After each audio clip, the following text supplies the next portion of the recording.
Trails of Doom. Today we are out at Paintball Country. It's a Friday, so there's nobody here. But I'm going to test out a brand new ZoomCam. This one I just built for Too Tall on YouTube.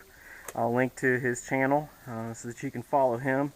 This one will be mailing out to him right away, as long as this test goes according to plan, which I think it will.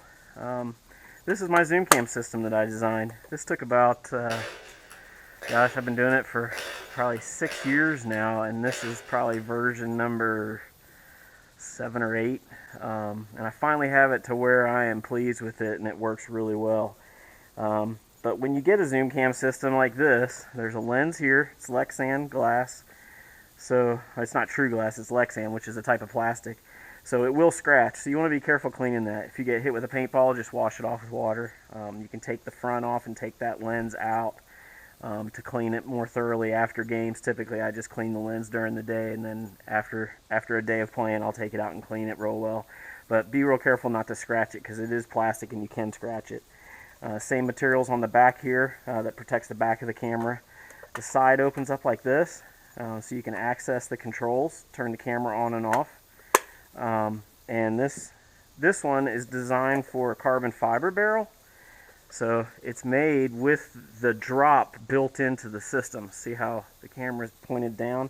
And that's because when you're shooting out, you're zooming in and you want it down because the paintball is going to drop.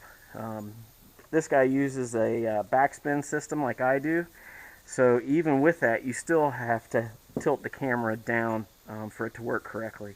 So when you get it out of the box, you'll have these little grommets here, and the grommets are, you just slide it right on your barrel, and what that does is that keeps it from moving past that point. But when you set it up, you don't want it on there tight. You want it to have some room, because the whole point of this system is that it can move on the barrel. Now the next thing you want to do is you want to add some I use lip therapy, just some Vaseline to these underneath, and what that does is it allows them to ride better. That's all you have to do. And when you put your barrel on, keep it down so it gets on there without getting on it until you get to where it's going to actually ride. I got some on there. So wipe that off and keep it in the area where you're going to actually use it.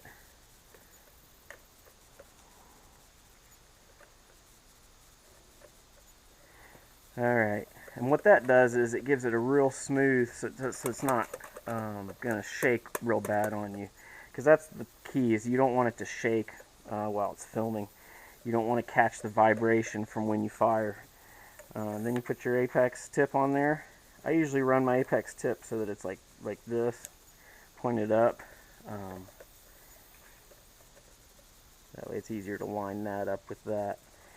Alright, next we're going to mount the actual camera itself. And to do that, you open the door, lift up, well, let's set the settings first. Turn your camera on. You want to zoom in all the way, and you want to go in here into the menu. You want to go into camera, you want to go into your focus, and you want to put it on manual. See how it's on manual? That's because if you don't have it on manual, it'll sit there and try to focus every time you go into a tree. It'll try to focus on that, and then when you go back to where you're shooting, it won't focus on that. So put it on auto so that you can get it, make sure it's zoomed all the way in, make sure it's focused, turn it on manual. Now what'll happen is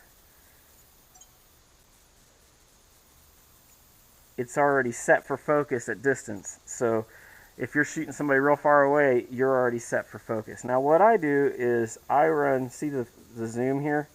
I run it about that far max. That's the farthest out I'll go, which is halfway. And this is a 30 times X, that's 15 times X.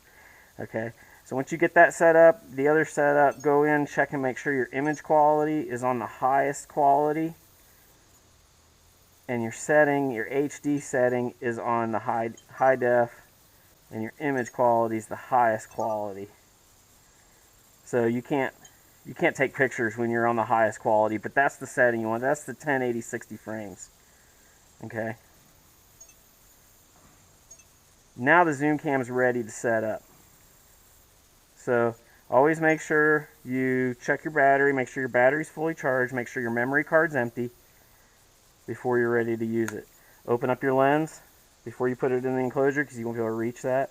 And then loosen this all the way up. You may have to bend this over some to get it to fit better in your enclosure, because I make these as tight as you can possibly make them. So just get a pair of pliers and bend that over a little bit if it's hitting. And then I push this up to the side here. And then all you do is slide this in until it's tight in there. And I got a little notch put in right here for that. And you can see the hole through right there where this goes in.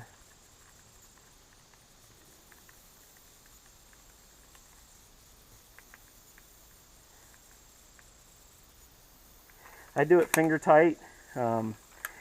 If I'm playing a long game, I'll tighten it up more with a wrench, but just for setting it up, I'm just doing it finger tight so you can see. Now what you do is you look at your barrel, straight down your barrel, and the top of your barrel should be the top of the screen. See how that is? And that's because as the paintball drops over distance, it's going to go down further. So you want it as high as it'll possibly go to start out. That makes sense? Okay. Then all you do is put this on your marker.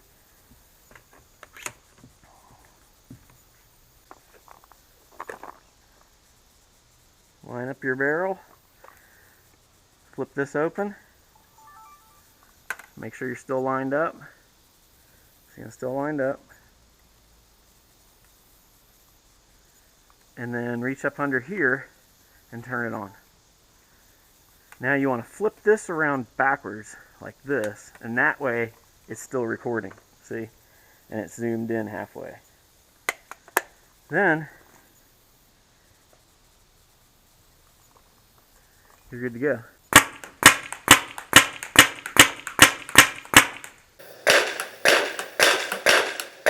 It shows what it can do.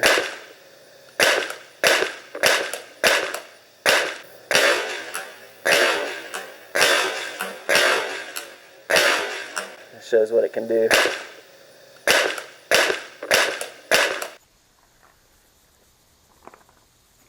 That's your ZoomCam.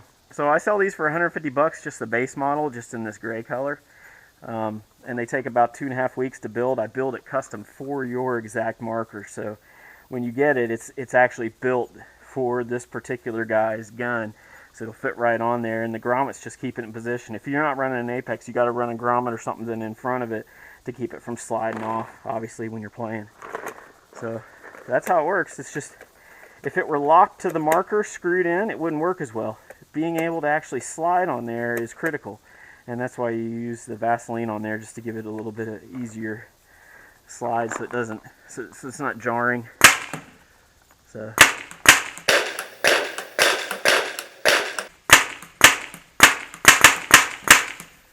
yep, that's how it works. Thanks for watching.